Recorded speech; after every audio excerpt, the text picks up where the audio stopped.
राष्ट्रपति ने जल जीवन मिशन के कम्युनिटी लीडर्स को किया सम्मानित। हजारीबाग की पिंकी राणा को भी मिला सम्मान। जन भागीदारी से मिशन की सफलता की सराहना। विधानसभा में स्वास्थ्य, खाद्य आपूर्ति और आपदा प्रबंधन विभाग की अनुदान मांगों पर चर्चा। विधानसभा परिसर में भाजपा का प्रदर्शन। विभिन्न मुद्दों पर सरकार को घेरा। झारखंड हाईकोर्ट का रांची पुलिस की ईडी कार्यालय में कार्रवाई। मामले पर अहम फैसला। सीबीआई को सौंपी जांच। ईडी अधिकारियों की ओर से दायर याचिका पर सुनाया निर्णय। और राज्य में बारिश की बूंदों ने चढ़ते पारे को थामा। कई इलाकों में 17 मार्च तक हल्की बारिश का पूर्वानुमान। आंधी और वज्रपात की भी आशंका।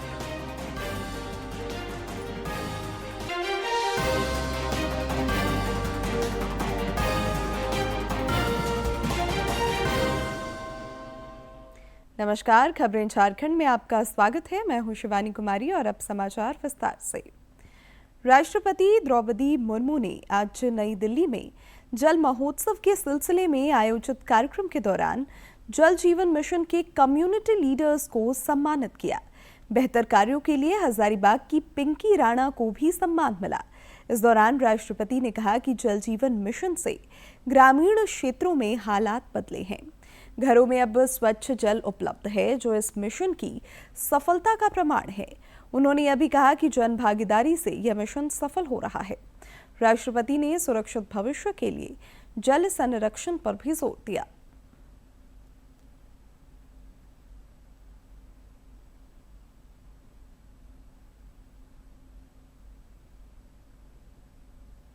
देवियों और स्वजनों, वर्षों तक ग्रामीणों, विशेषकर महिलाओं और बच्चों को पीने का पानी बहुत दूर से लाना पड़ता था। ये केवल सुविधा का प्रश्न नहीं था, ये समय, स्वास्थ्य और गरिमा का विषय था। ग्रामीणों के समक्ष उपस्थित इन चुनौतियों के समाधान के लिए भारत सरकार ने जल जीवन मिशन का शुरुआत किए हैं। कभी जिन ग्रामीणों को पीने के पानी के लिए संघर्ष करना पड़ता था, आज उनके घर के आंगन में स्वच्छ और सुरक्षित जल उपलब्ध है।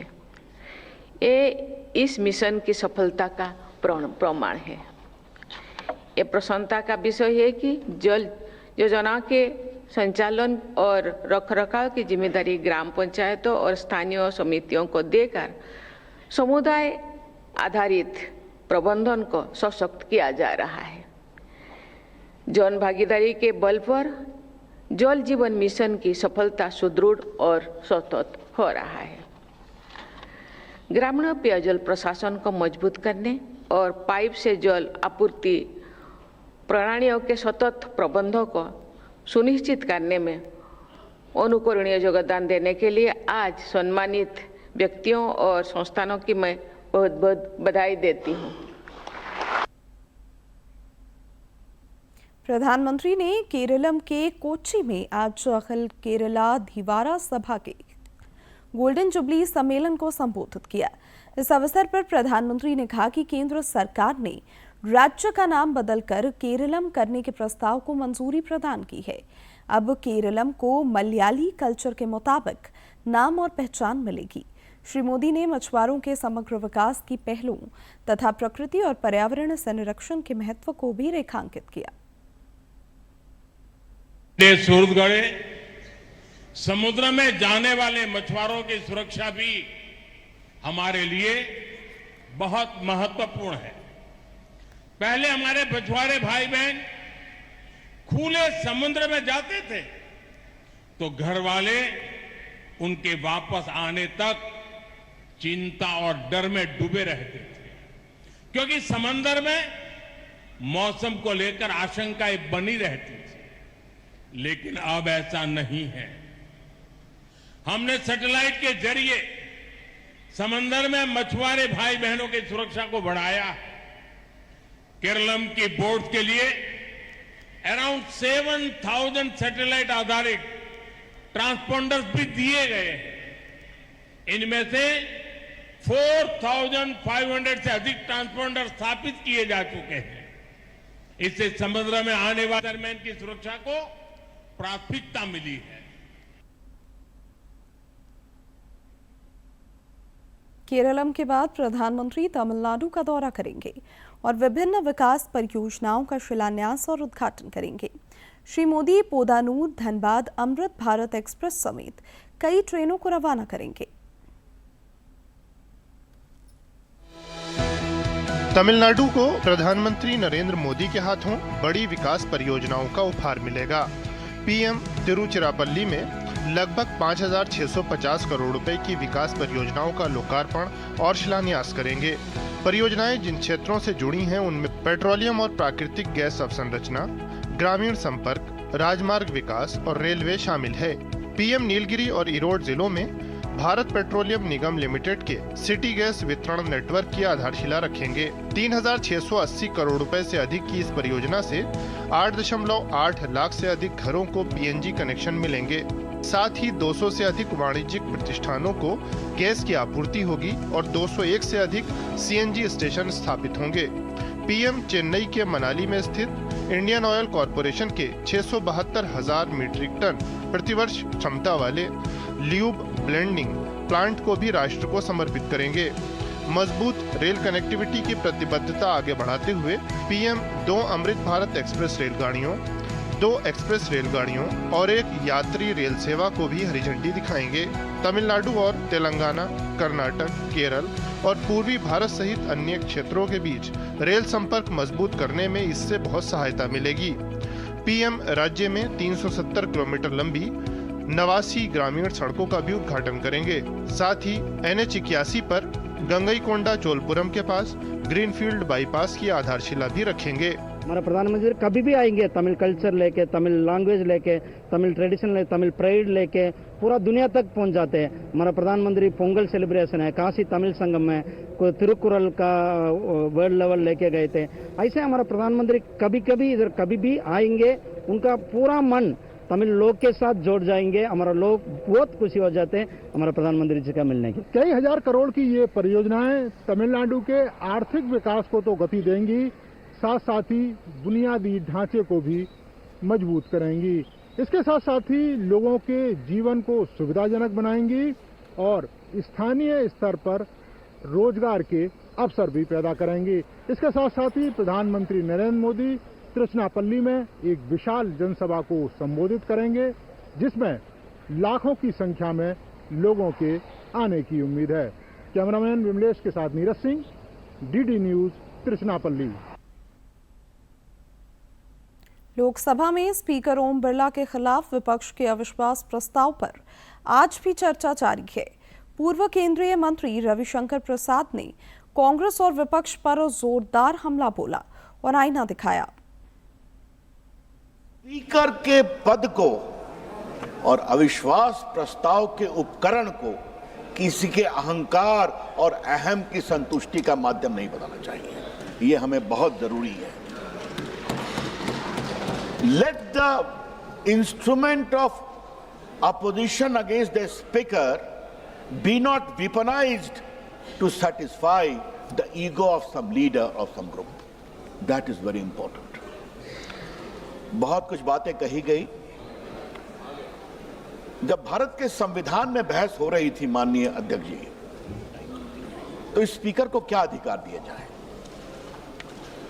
तो डॉक्टर अंबेडकर का कथन बहुत महत्वपूर्ण है कि स्पीकर हाउस का मुखिया होता है, स्पीकर की एक डिग्निटी होती है। और 1935 एक्ट में गवर्नर जनरल को स्पीकर अपना इस्तीफा देते थे। उन्होंने कहा नहीं, यहां पर स्पीकर हाउस के प्रति अकाउंटेबल है, तो हाउस में ही इस्तीफा देंगे, जो प्रक्रिया संविधान में लिखी हुई है। विधानसभा के बजट सत्र का आज 11वां कार्य दिवस है।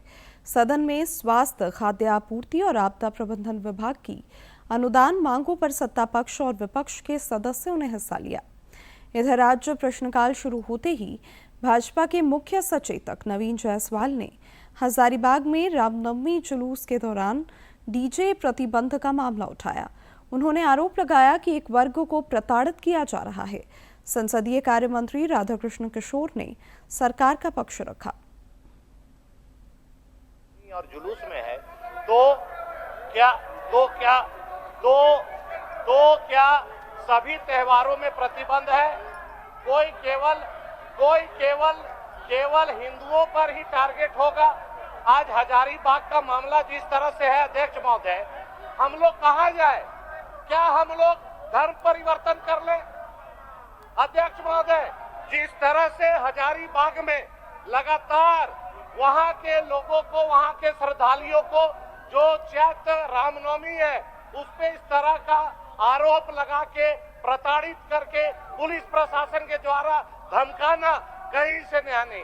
जब बात होगी रामनवमी का तो ये बात करते हैं गैस सिलेंडर का, ये बात करते हैं तेल का।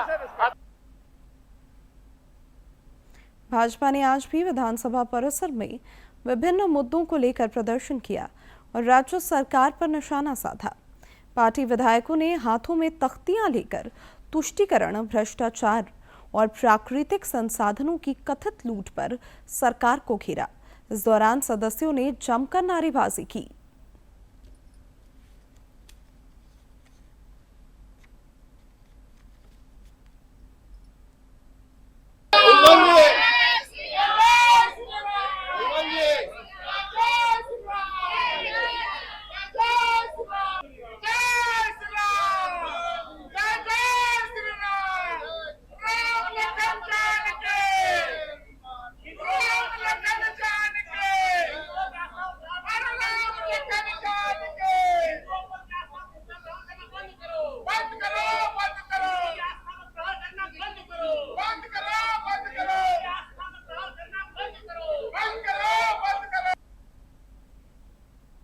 बड़कागांव से भाजपा विधायक रोशनलाल चौधरी ने राज्य सरकार पर तुष्टीकरण की राजनीति का आरोप लगाया है।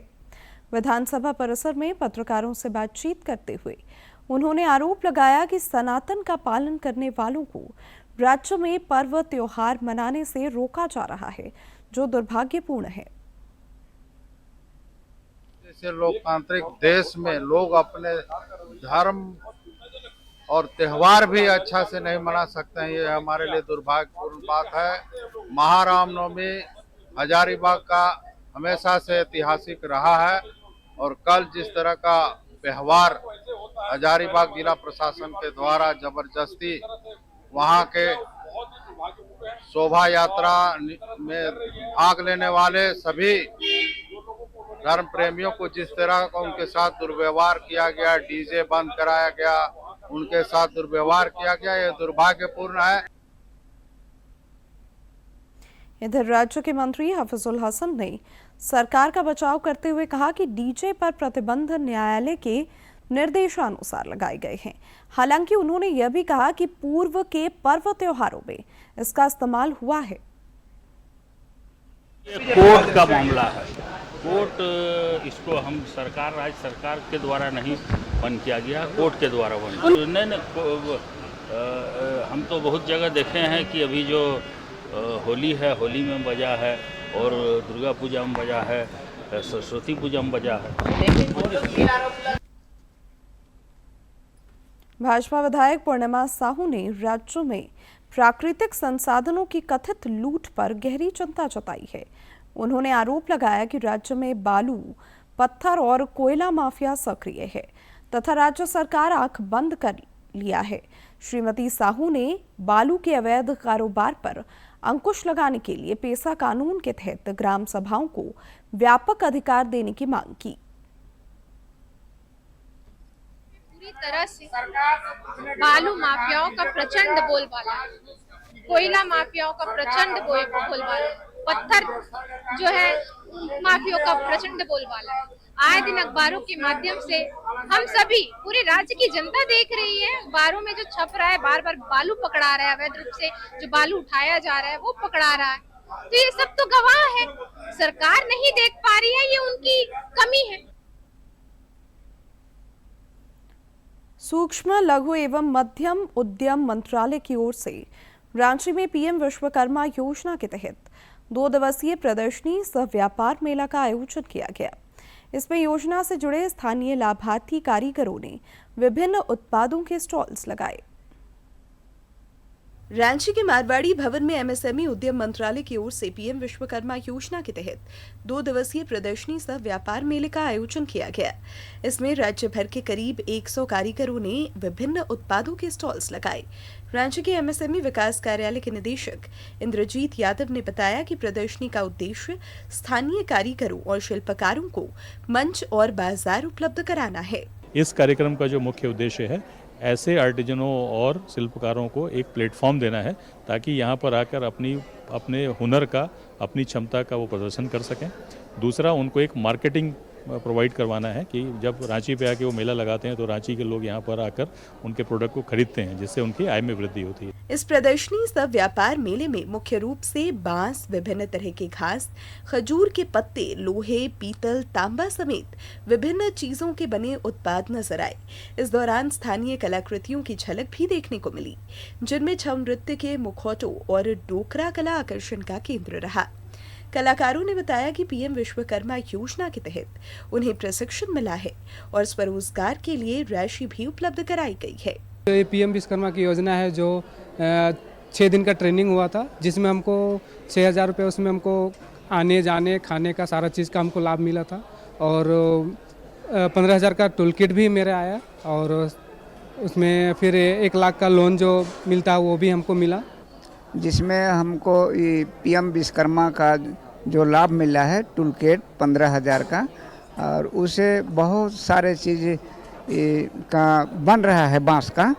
और यहाँ से लेकर दिल्ली तक हम गए थे और इतना सुंदर बिक्री है कि कुछ कहने लायक न थे। वहीं प्रदर्शनी सह व्यापार मेले का लुत्फ उठाने आए लोगों ने एमएसएमई उद्यम मंत्रालय की इस पहल की सराहना की। उन्होंने कहा कि ऐसे आयोजनों से स्थानीय कारीगरों और कलाकारों को बड़ा बाजार मिल पाएगा।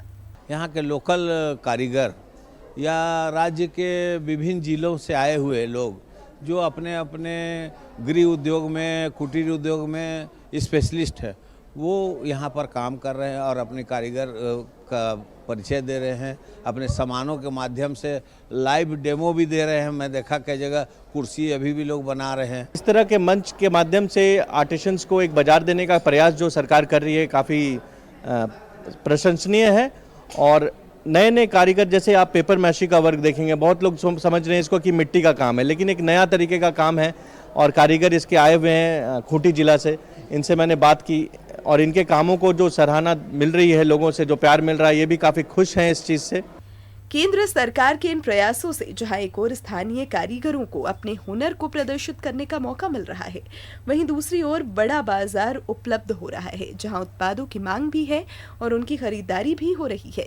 रांची से सहयोगी सौरभ के साथ प्रणय प्रबोध की रिपोर्ट। झारखंड उच्च न्यायालय में रांची पुलिस की ईडी कार्यालय में कार्रवाई मामले पर अहम फैसला सुनाया है। ईडी अधिकारियों की ओर से दायर याचिका पर अदालत ने इस प्रकरण की जांच सीबीआई को सुपुर्द कर दी है। अदालत ने आदेश दिया है कि इस पूरे मामले की जांच अब सीबीआई द्वारा कराई जाएगी। पिछली सुनवाई के दौरान अदालत ने ईडी और राज्य सरकार का पक्ष सुनने के बाद फैसला सुरक्षित रख लिया था। गौरतलब है कि मनी लॉन्ड्रिंग मामले के एक आरोपी ने ईडी के कुछ अधिकारियों के खिलाफ प्राथमिकी दर्ज कराई थी। शिकायत के आधार पर रांची पुलिस ने ईडी कार्यालय में कार्रवाई भी की थी। ईडी ने रांची पुलिस की कार्रवाई को गलत बताते हुए अदालत का दरवाजा खटखटाया था। सभी पक्षों को सुनने के उपरांत आज फैसला उसका सुना दिया है और इस मामले की पूरी जांच सीबीआई को सौंप दी है।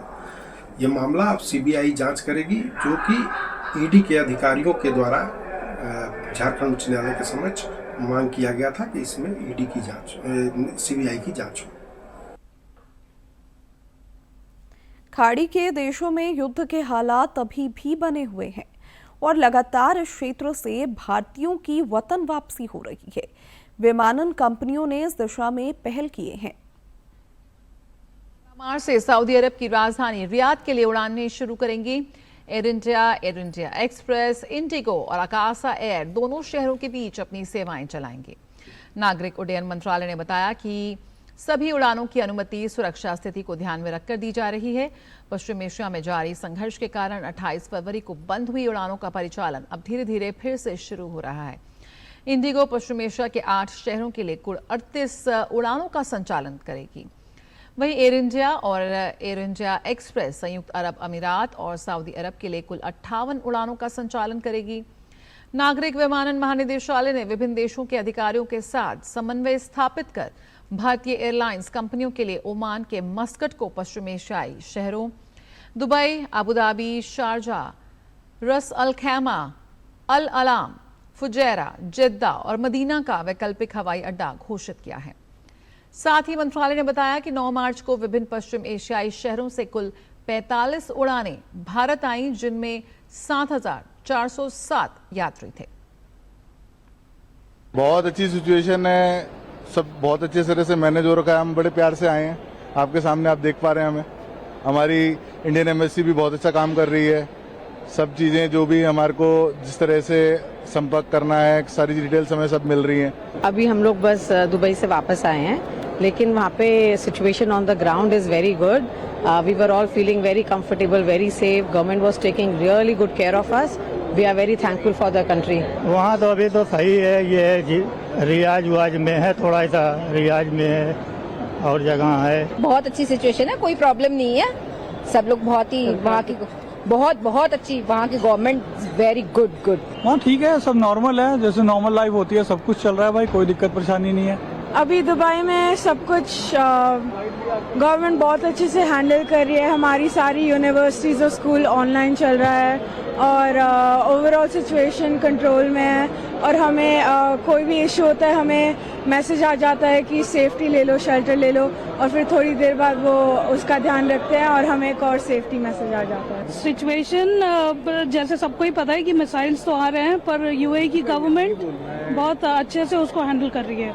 मतलब फील ही नहीं होता, सब कुछ नॉर्मल है, आराम से सब अपना काम पे जा रहे हैं, रेस्टोरेंट्स खुले हुए हैं, ट्रैफिक आराम नॉर्मल है।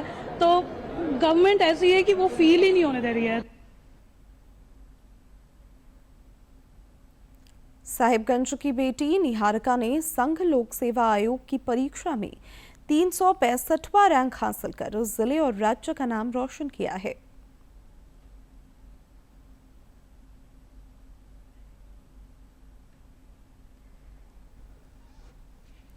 यूपीएससी सिविल सेवा परीक्षा के परिणाम में साहिबगंज की निहारिका को 365वां स्थान प्राप्त हुआ है। साहिबगंज के कूलीपाड़ा निवासी निहारिका के पिता निरंजन सिन्हा पेशे से दर्जी हैं, जबकि उनकी मां शबनम स्वास्थ्य विभाग में अनुबंध पर नर्स के रूप में कार्यरत है।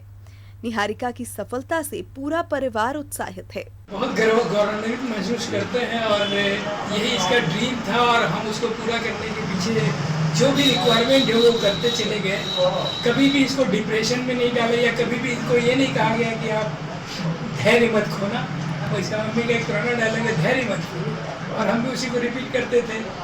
नतीजा आज आपके सामने है। निहारिका की प्रारंभिक शिक्षा साहिबगंज के संजीव स्कूल में हुई थी। इसके बाद उन्होंने 2020 में रांची स्थित जवाहर विद्या मंदिर श्यामली से 12वीं की पढ़ाई पूरी की। उच्च शिक्षा के लिए निहारिका ने कोलकाता के सेंट जेवियर्स कॉलेज कोलकाता से राजनीति शास्त्र में डिग्री हासिल की। और बच्ची मेरी इतना मेहनत की, भगवान का साथ रहा, सबका सपोर्ट बोलिए रहा, जो आज इस मुकाम पे पहुंची। और ऐसा मौका बच्चा हम लोग को दिखे, आज आप लोग आए मेरे घर, इससे बढ़ के और कुछ नसीबी मेरे लिए क्या हो सकती है। आज इतने लोग आए हैं बच्चों को आशीर्वाद देने का। ये सिर्फ मेरी बेटी नहीं है, पूरे समाज की बेटी है, पूरे देश की बेटी है। निहारिका को यह सफलता दूसरे प्रयास में मिली है। उन्होंने यूपीएससी की तैयारी के लिए दिल्ली से तैयारी करते हुए इस सफलता को हासिल किया है और उनकी इस सफलता से स्थानीय लोग भी काफी खुश हैं। और बहुत दिनों से संघर्ष करते आया है और इस समाज में इतनी बड़ी उपलब्धि हम सब कभी सपना में भी नहीं सोचे थे। इसलिए हम काफ़ी तहे दिल से हम अपनी बच्ची को धन्यवाद देना चाहते हैं और इनके माता पिता को काफ़ी धन्यवाद देना चाहते हैं। निहारिका ने अपनी सफलता का श्रेय अपने माता पिता, गुरुजनों और दोस्तों को दिया है। शुरुआत हुई तब से मैंने सिविल सर्विसेज परीक्षा की तैयारी शुरू की। 2024 में मेरा पहला अटेम्प्ट था, मेंस तक पहुंची बट मेंस क्लियर नहीं हो पाया। फिर पापा मम्मी ने बहुत सपोर्ट किया, फिर से कहा कि एक बार फिर से कोशिश करो, पूरी जान लगा दो।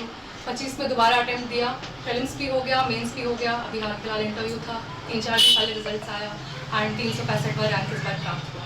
तो मेहनत सफल हुई, संघर्ष हुआ, फेलियर्स भी थे बीच में, बट फाइनली आज शांति मिल गई। साधारण परिवार से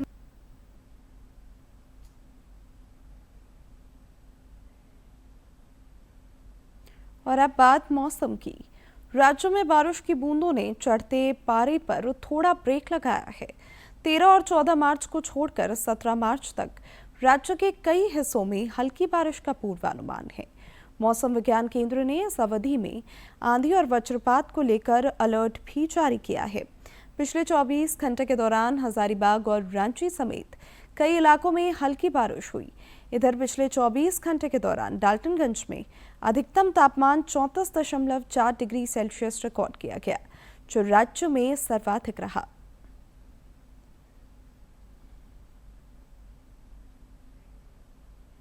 अब अंत में मुख्य समाचार एक बार फिर।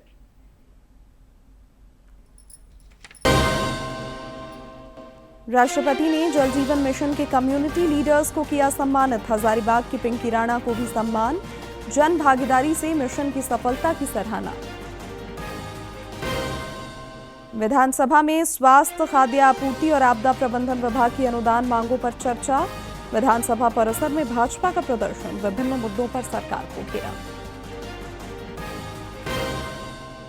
झारखंड हाईकोर्ट का रांची पुलिस की ईडी कार्यालय में कार्रवाई मामले पर अहम फैसला। सीबीआई को सौंपी जांच। ईडी अधिकारियों की ओर से दायर याचिका पर सुनाया निर्णय। और राज्य में बारिश की बूंदों ने चढ़ते पारे को थामा। कई इलाकों में 17 मार्च तक हल्की बारिश का पूर्वानुमान। आंधी और वज्रपात की भी आशंका।